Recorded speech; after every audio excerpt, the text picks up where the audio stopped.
Hallelujah. फिलिप्पियों 1:6 में लिखा, मुझे इस बात का भरोसा है कि जिसने तुम में अच्छा काम आरंभ किया वो उसे यीशु मसीह के दिन तक पूरा करेगा। कैसे पूरा करेगा? तुम परमेश्वर के प्रेजेंस में होगे और परमेश्वर ने जिस काम के लिए तुम्हें तैयार करना है वो तभी कर पाएगा जब तुम अंश अंश करके बदलोगे, और अंश अंश करके तभी बदलोगे जब उसकी हजूरी में रहोगे।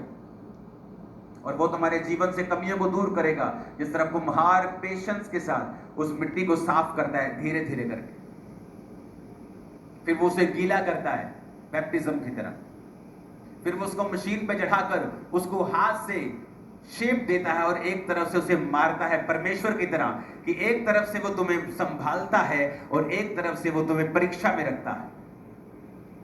मैं आपको बता रहा हूं कि अगर आपकी लाइफ में, क्योंकि परमेश्वर के पास एक मकसद है, जिस तरह दाऊद की जिंदगी में मकसद था कि वो उसे राजा बनाना चाहता था, पर 30 साल तक वो राजा नहीं बना।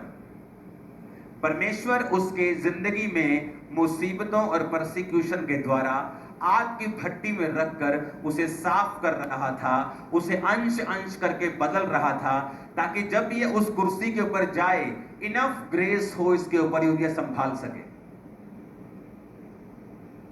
मान लीजिए आप, परमेश्वर ने आपकी लाइफ में एक बुलाहट दी है और एक टारगेट है। अगर आप हाउस वाइफ हैं, आप एक नॉर्मल वर्कर हैं, आप एक नॉर्मल दिहाड़ी वाले हैं, चाहे किसी कंपनी के सीईओ हैं, परमेश्वर की योजना आप सबके लिए एक है, अलग अलग सबके लिए है, लेकिन योजना उसकी एक है। वो आपको अपनी ग्लोरी में लेकर जाना चाहता है, आपको अंश अंश करके बदलना चाहता है और आपको इस्तेमाल करना चाहता है। लेकिन वो तभी आपको इस्तेमाल करेगा जब आप उसके जैसे होंगे, क्योंकि वो शैतान जैसे को इस्तेमाल नहीं करेगा।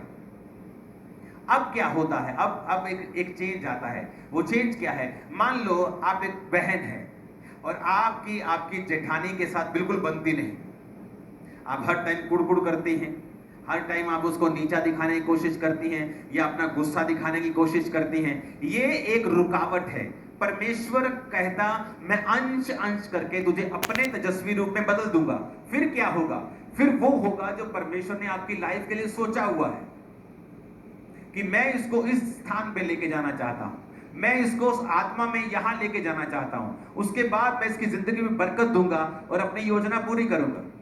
पर ये बहन क्या कर रही है, ये भाई क्या कर रहा है? ये दुश्मनी रख रहा है, इसके जीवन में एक कमी है, ये व्यभिचार नहीं छोड़ रहा।